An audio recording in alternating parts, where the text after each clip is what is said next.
All right, welcome everybody. Thank you for being here. Our presentation today is about the Crossing Boundaries Research Award, sponsored primarily by the Department of Transdisciplinary Studies at CGU, and also the Office of Sponsored Research and Grants. I am Marcus Weekly. I'm the director of the Center for Writing and Rhetoric. I'm also co-lead the Student Grant and Award Initiative here at CGU, and I'm joined by the program assistant for that initiative, the Student Grant and Award Initiative, Rebecca Donaldson. Rebecca, will you introduce yourself for everyone? Hi everyone, I'm Rebecca Donaldson. I'm a fifth year in psychology, and I support Marcus in applying for research grants for students.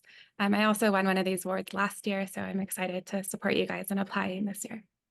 Yeah, a winner of from last year, as she mentioned, and also Rebecca runs everything related to our Fulbright support. So that starts up in April, really. But so all of our one-on-ones, workshops, webinars, everything else related to supporting Fulbright applications as well. It's all Rebecca. All right, so for today, for the Crossing Boundaries Award, we're going to go through the requirements and evaluation criteria. So I'll handle those two areas, and we'll kind of take it step by step and go through everything related to the details of the award, what is required from you. During that section, really, if you have any questions that come up while I'm going through anything, feel free to drop a question in the chat or to unmute and just ask it at that point, and we can work through it as I go along. Once we finish those two parts, we're going to shift over to some examples and a couple of activities that we've designed to kind of help you leave here if you are interested, hopefully, in applying for this award, taking the first few steps and thinking about your work meeting kind of the unique criteria of this Crossing Boundaries Award. So we'll start with requirements and the rubric, other criteria, then move to some examples and some activities. So jumping right in, the Crossing Boundaries Award is really, as the name aptly applies, designed to recognize students who are working cross-disciplinarily, to turn that into an adverb, across research methodologies in some sort of way, perspectives in their scholarships, are working across departments, are institutions, are with communities, right? So this is crossing boundaries kind of broadly conceived.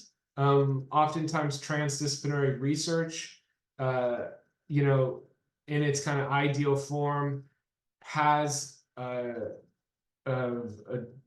unique methodology that's being applied to a problem that is super relevant across multiple fields, bringing in researchers from multiple fields to then tackle this problem in a unique way. That's kind of like the pinnacle of transdisciplinary research. This award is designed for anyone working across boundaries in multiple different ways, right? So it might be that collaborative scholarship, as you can see here in the boldface, across two different departments or fields. And then that would represent itself in the project design by involving multiple collaborators, maybe mentors within your department and others. Or it might be working with some sort of community group. Our consultants are research mentors from non-academic settings. So maybe you're working with a nonprofit, a community center of some sort, maybe working with a school, or you're getting, as they say here, consultation or research mentorship from experts outside of academia, right? Or you might be doing work or integrating CGU and another academic institution, right? And in doing so, crossing boundaries in that way as well. The award amount is up to 10,000, as is mentioned here. But you can also, depending on your budget, apply for less as well. So we'll talk about the budget, and I think you could probably write a budget for it for 10K in the vast majority of situations. There are some kind of steadfast eligibility requirements. We'll go over those first. The first is that you must have a GPA of 3.0 or higher. If you don't, you're not eligible for the award. If you have any incompletes or grade pendings, so those are I's or GPs, those must be resolved before you apply for the award. So you can't apply and be qualified if you have either an I or a GP. And then if you have a U on your record from your time at CGU, you are not eligible to apply for the award. Another steadfast eligibility requirement here comes for your status, the amount of units you've taken, and when you are planning on either graduating or advancing to candidacy. So on the master's side of things, you must have completed a minimum of 8 units of coursework at CGU before applying. So if this is your first year and you only took 4 units, or if this is your first semester at CGU, then you are not eligible. You must have completed at least 8 units of coursework, and of course have over a 3.0. You must have full-time status during the fall and spring terms of the award period. So that would be fall 2024, in our case, and spring 2025. You must have at least be taking 8 units of coursework actively, or you must be enrolled in continuous registration for master's students. You cannot take a leave of absence during either of those semesters. And then finally, if you are planning on graduating before December 2024, so if you plan on graduating at the end of fall 2024 semester as a master's student, then you're not eligible to apply. You must be planning on maintaining full-time student status all next academic year. Doctoral students, similar but slightly different. Again, you must have completed at least 8 units of coursework at CGU. The difference here, I didn't mention for master's students, the units must be taken at CGU. They cannot be transferred units. Here, again, the 8 units for doctoral students must be taken at CGU. They can, have been taken as part of a master's program. Let's say you started with a master's and then have moved on to a doctoral program. 8 units during the master's portion count in this case. But again, the transferable 8 units do not. So you must have completed at least 8 units here at CGU. You must maintain full status for the entire academic year, 24-25, or at least fall and spring terms. And then if you have advanced to candidacy, you are not eligible for this award. So if you are what's commonly known as all but dissertation, you're not eligible. At that point, you should be looking at the dissertation awards. You should be looking at either the Transdisciplinary dissertation award or the CGU dissertation award, or hopefully both. And if you plan on advancing to candidacy before August 2024, then you're not eligible for the award. So that's end of summer semester.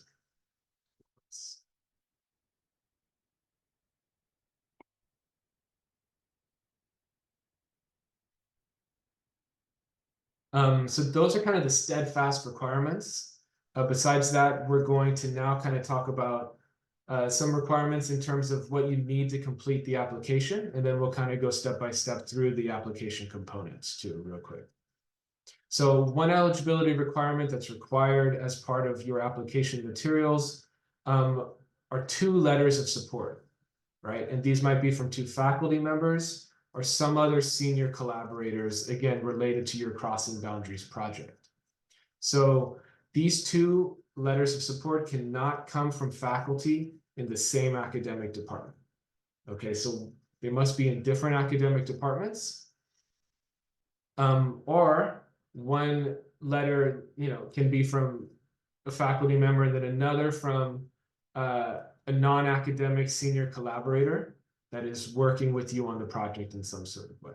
So again, if you're doing applied research with a community group, a nonprofit, anyone you're working with who's a senior collaborator or an expert with that latter group counts as a person who should be probably writing you a letter of support at that point. If you do have a choice, if you are working with a community group, I would recommend that you get 1 letter from a faculty member, your primary advisor on the project, and then the other from that community group, because that is demonstrably crossing boundaries in a really impactful way, and I think that will only strengthen your application.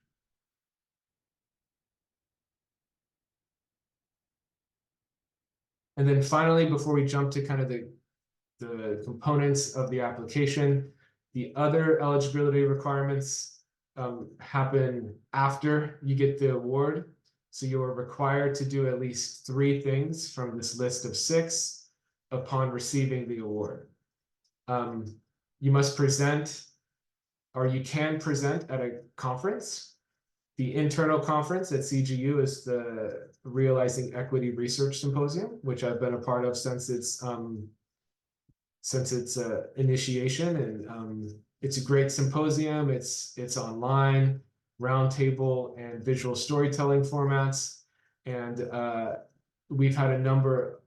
We've had a few at this point because this award isn't that old. Grantees of this award present at the conference. I think it's a great space to do so. Lots of departments or schools have regularly occurring events, either like kind of lunch talks, brown bag talks as they're often known, or Magic Mondays, I think is School of Education's new one, things like that. So any kind of academic department presentation also counts. As Rebecca did in fall, you can participate in the Big Pitch, which is CGU's 3-minute thesis competition, which is organized by myself in the Center for Writing and Rhetoric. And that's another option for you, and I think a great option as well. You can participate in a CGU-based podcast of some sort. You can record a webinar that you've designed on your research and what has happened with it for an internal CGU website that would probably be posted on the Transdisciplinary, the Department of Transdisciplinary Studies website. Or similarly, you can write a blog post for the Transdisciplinary Studies blog.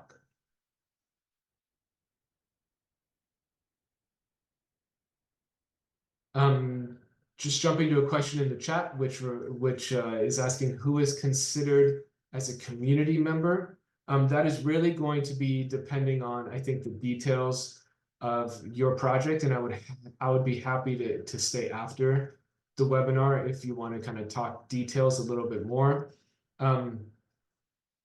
I would say the distinction here in terms of the letter is going to be, if you're working with a group, you're going to have part of that group who will be the participants for your study, who you will be working with in a way where you're going to be actively engaging with them, ideally as collaboratively as possible, because that really is that participatory research is the spirit of transdisciplinary research. So working in as equal and collaborative a way as possible.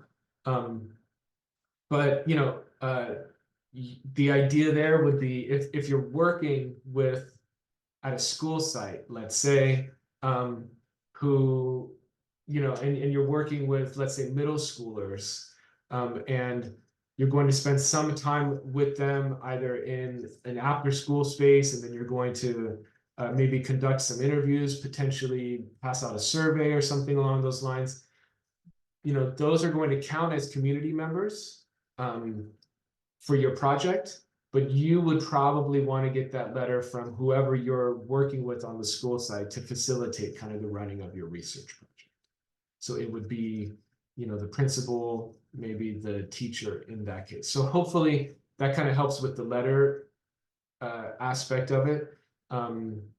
You're looking for kind of your point of contact, the expert, the person who's at the site, at the organization that you're working with, that is helping you facilitate your research project.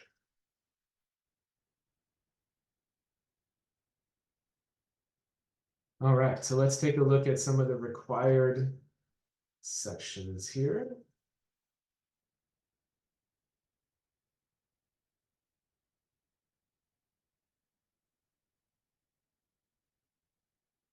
So we've talked about most of this, or we will get to it in a moment. The part that I really want to highlight here are the different components of the application.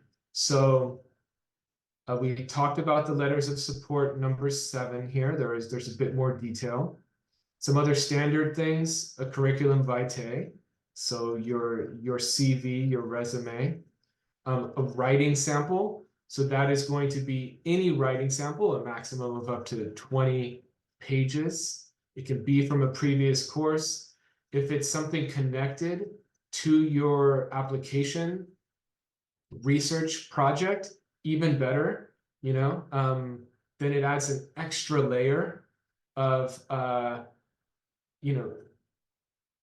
information for the review committee to both learn more about the topic that you're working on, but then also see kind of the depth and breadth of your knowledge on the topic.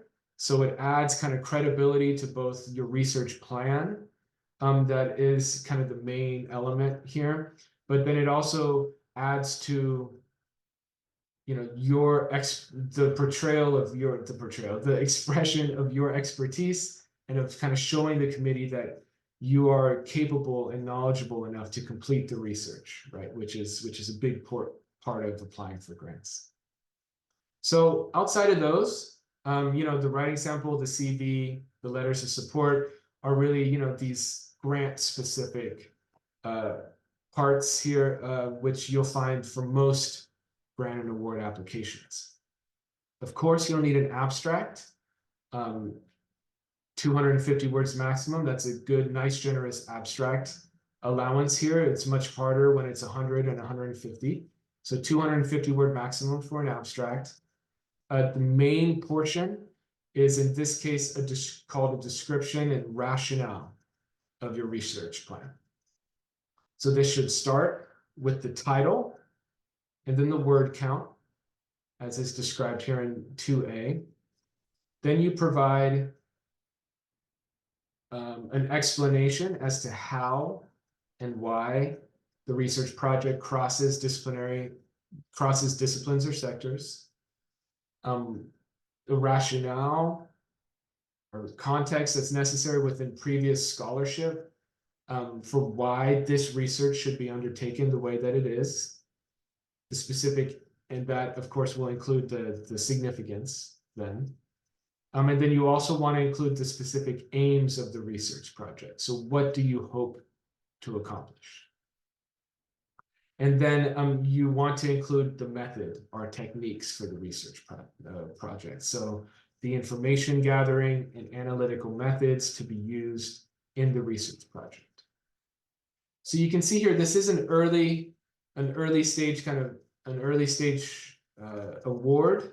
So it's not asking you for the whole thing necessarily. At this point, it's asking you to have established a strong niche or a gap within existing scholarship and research that you are filling with this project in a way that crosses disciplines or sectors in some sense. This should be a significant research project that you've designed in enough detail to have specific aims or outcomes that you hope to accomplish by doing it. And then you've designed it enough to come up with a preliminary plan of how you are going to employ what practices, what methods you're going to employ in order to complete the research project based on the research question you've developed and the gap you're filling. So that is up to 1,200 words and is by and far the most important part of your application. You know, probably that's kind of the hub, let's say, and then the other parts should all connect to it. And those that connect to it most directly are going to be 3 and 4, which are the project timeline, 1/2 page maximum, but really a step-by-step. This is what I'm going to do to accomplish this research project over the 9 to 12 months. It's really 9 months that is being funded, but you could probably do up to 12 as well if you wanted to. And this I recommend breaking down month by month. So if you get the award, the funding starts in fall 2024. I would start off in August or September. And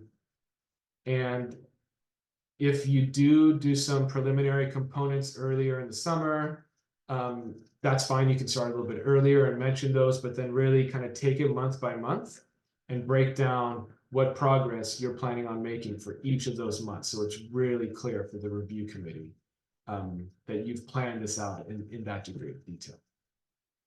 The budget justification, Rebecca will share an example a little later. Again, up to 10K, but this should be itemized in detail with some research having been done to help, again, lend credibility to the numbers that you're presenting. Can include living expenses, can include tuition, should, I think, include both of those. That's part of the goal of this award, is to provide support for students working through research and take care of, and to be able to focus on that research to take care of some other costs. But really, detail and planning is the key there as well. In terms of the description and rationale of your research plan, there are a few things that I can recommend. We just did a grant writing 101 webinar, or I just did that last week, was it? I think last week. I think that's a good guide to start. I talk about most of these different components in that webinar, and I'd be happy to share that recording when we share out this recording as well.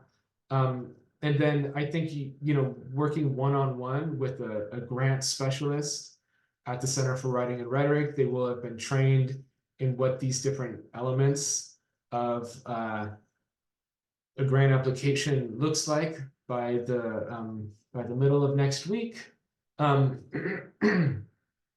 So making an appointment with one of them, I think, and I'll share that information at the very end, or with Rebecca too, if she has the time here for in the later part of the semester, is a great way to kind of make sure that you're, checking all your boxes for the research plan portion.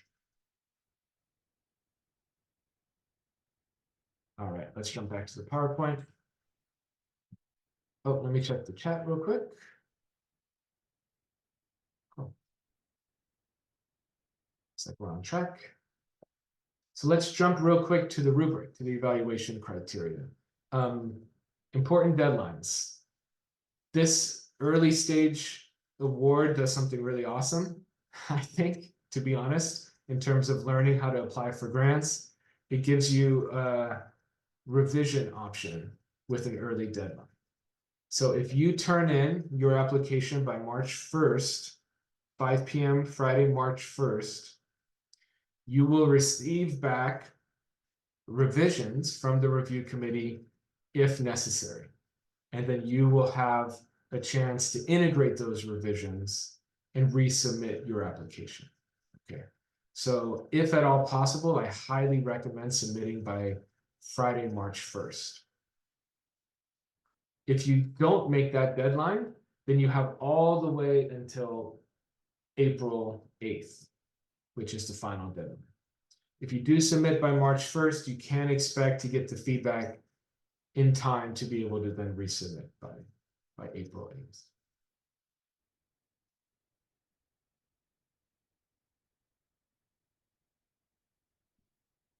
All right, here's some of what the review committee is looking for. Review committee is looking for projects that utilize boundary crossing methods and perspectives.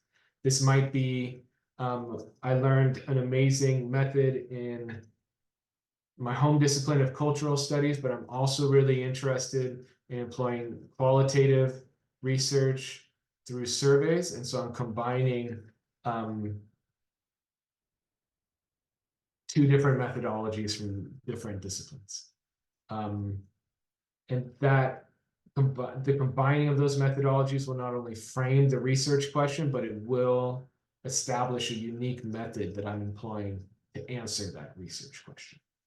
Or it might be a collaboration, across different universities, CGU plus another university.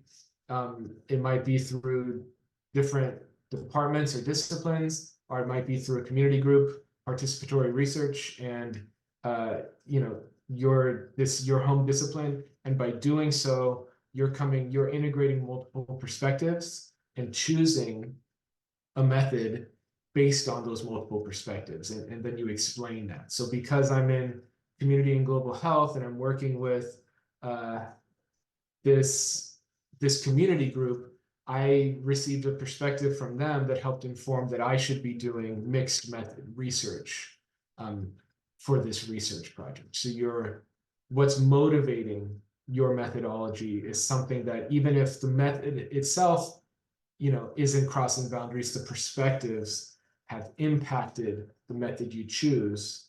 The boundary crossing perspectives have impacted the method you choose, if that makes sense.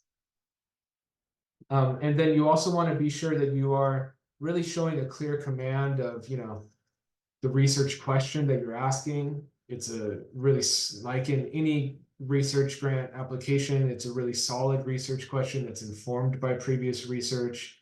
It understands both what's been done and the limitations of what can be done within the timeline that you have to complete it. So you're not biting off more than you can chew within that time. You're asking a research question, and even though you might have larger goals, you're choosing specific aims to accomplish within the time frame that you have for yourself. In this case, 9 to 12 months. So there are four or five kind of major themes here. It needs, your work needs to incorporate the boundary crossing concepts, which is what I've probably talked about the most here already. So hopefully you understand that portion of it. Also that it addresses relevant and impactful issues that matter across disciplines. So this is moving towards that idea of a wicked problem in transdisciplinary research, which is the idea that there are certain problems in the world that aren't solvable by one disciplinary perspective alone. The level of complexity has risen to the point with the problem that it is going to take perspectives and experts from multiple fields, and also from the world, community groups, as it's often talked about, and all of that expertise is going to need to come together and make change across disciplines outside of the typical structure of university departments and things like that. So you want to be able to talk about the problem that you're looking at or the research that you're doing as one that has social relevance, societal relevance, but then also cross-disciplinary or cross-sector relevance as well, as much as possible.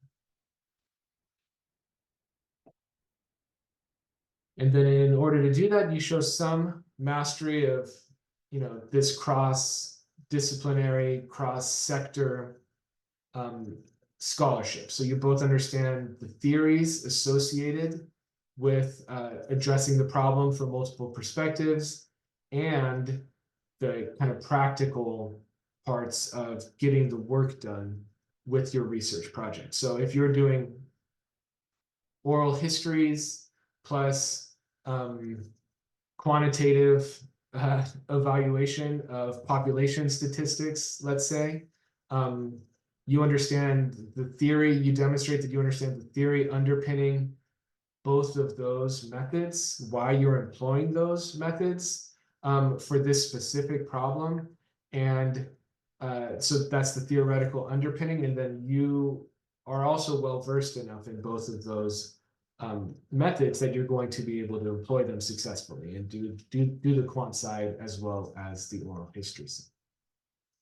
I'm choosing, that's kind of like those are two kind of opposite ends of, not fully opposite ends of a method spectrum, but I'm choosing these examples kind of just to illustrate the cross part of this. I wouldn't feel discouraged if your project doesn't have such, diverse methods being employed. I'm just trying to kind of show as an example.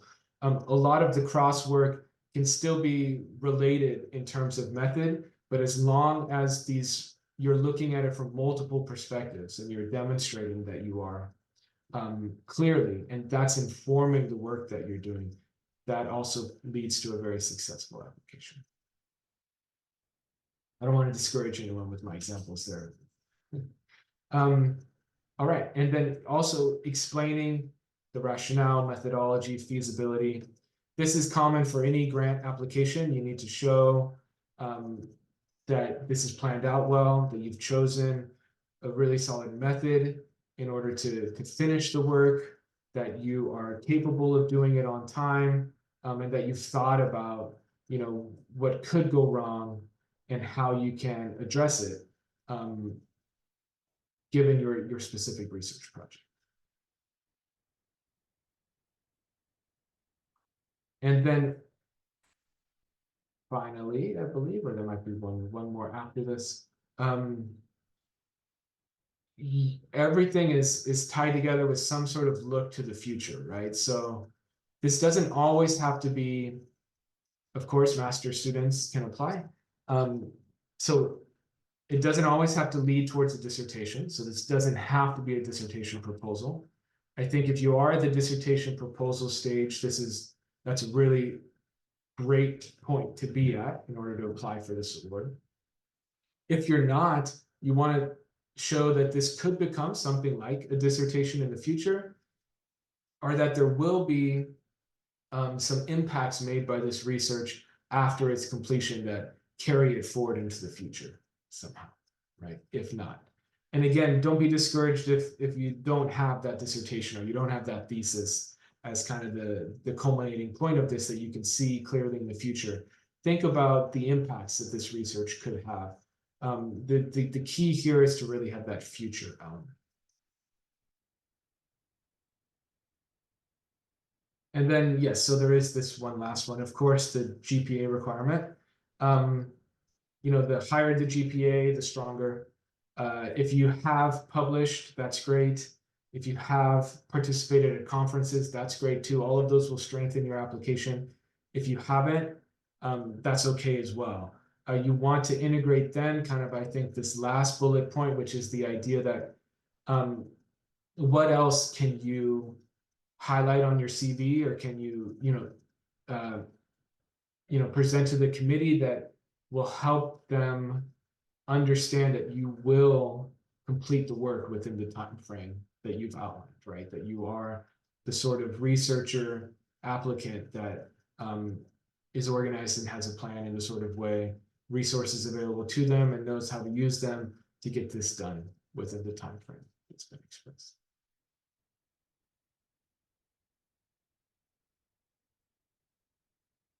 It's a lot. Any questions for me before I hand it over to Rebecca on any of the requirements, components, or evaluation points.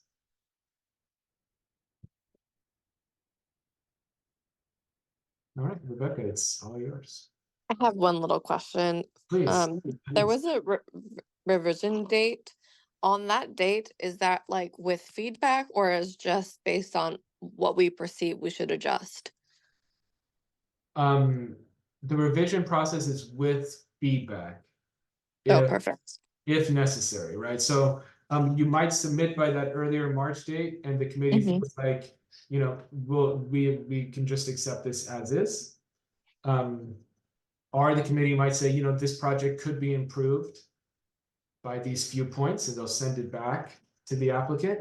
Then the applicant will have time to integrate that feedback and then submit by the April 8th date, which is why I highly recommend that if you can, to meet that early March date. Great, thank you. Yeah. I can speak on that too. I got feedback last year and they give pretty specific feedback and then they give you enough time to make revisions and submit it. Awesome.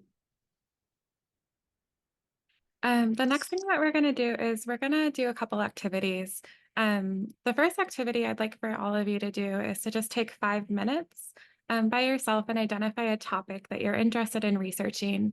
And I want you to write down 2 distinct fields that you would be drawing from. So would it be psychology and cultural studies? Would it be health sciences and psychology? Just think about 2 different fields that you're going to draw from, and then identify either 2 academic professors or 1 academic professor and somebody within the field that you're going to collaborate with. So we're going to take about 5 minutes or so. I'm going to set a timer and then we'll come back together.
Okay, we're gonna keep on going. So that's just a little brainstorm activity that you guys can keep on hand to refer back to. Go ahead, Marcus. A couple things to keep in mind too. There's some reasons why a project might not work. You want to make sure that you're drawing from two distinct disciplines, which we've really talked about a lot today. And your project should be able to be completed within the 16 months. Some other things to think about too is that they might not approve it if the project is too costly, if it's not well supported by literature, and if it doesn't fill a gap in the literature. So we're really trying to bridge or draw from two different fields to answer a question that hasn't really been fully explored. And then we're just going to show you, highlight a couple example projects from last year that won. The first one is by Javier. He explored the relationship of land use and the quality of life of modern day Los Angeles.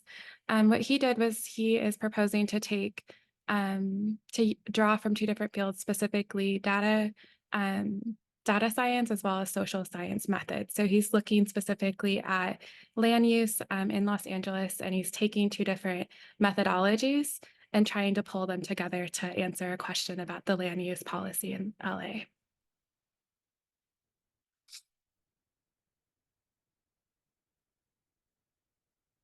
And then Jimena is looking at the experiences of caregivers who support cancer survivors or patients with cancer.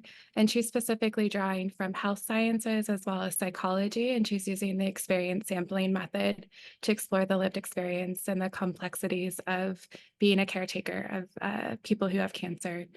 So again, she's drawing from two different fields. She's drawing from health science as well as psychology and proposing to use the experience sampling method to explore an area that hasn't been fully explored. And there's other examples on the website as well. So if you're wanting to look at the winners from last year, you can read their abstracts. The next activity that we're going to do is we're going to take 5 minutes, and I want you to write down what makes your project transdisciplinary. Again, you can talk specifically about the different methodologies that you're going to be drawing from. You could also look more specifically at the fields that you're drawing from. I wouldn't say that my proposal, I was drawing necessarily from two different methodologies, but I was drawing specifically from two different fields. So I have somebody in the field of speech pathology, and then I have a professor in the psychology department, and we're working at looking at the experiences of people who stutter in relation to flow. So it doesn't necessarily have to be methods focused. It can be very much field focused as well. So thinking about the fields that you're drawing from, and it could also be methods, but I'd like you to write down how your project is transdisciplinary for about 5 minutes.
Okay, and then the last part that we're going to talk about is the budget. I'll show you guys an example first, but I'm going to have you think a little bit about what you might spend the $10,000 on. I'm going to share my budget from last year.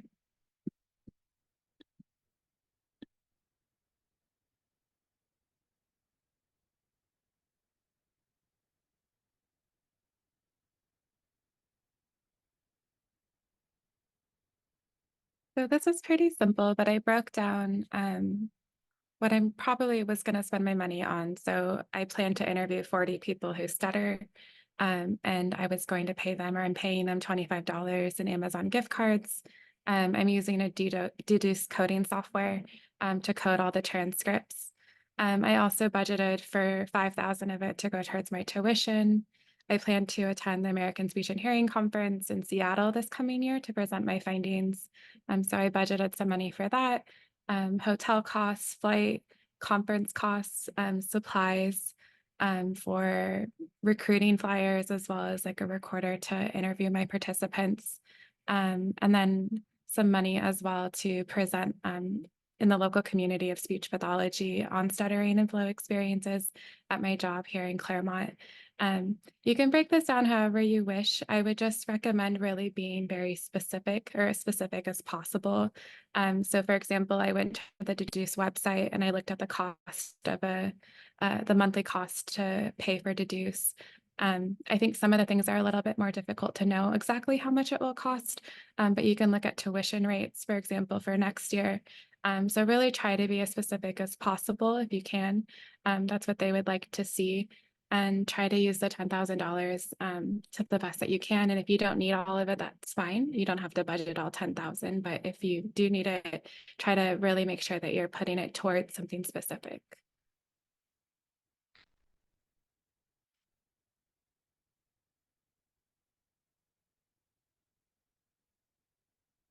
So we're going to take the last 5 minutes and write down costs for completing your research project. So you could go possibly on, if you need to do a coding, any sort of coding, go on a coding website and see how much it would cost for to pay for it each month, or possibly how much it would cost to attend a conference, look at tuition rates for next year and how much that would cost, but really try to be specific with the numbers.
Okay, so we have a couple of minutes left. I just wanted to stress too with the budget.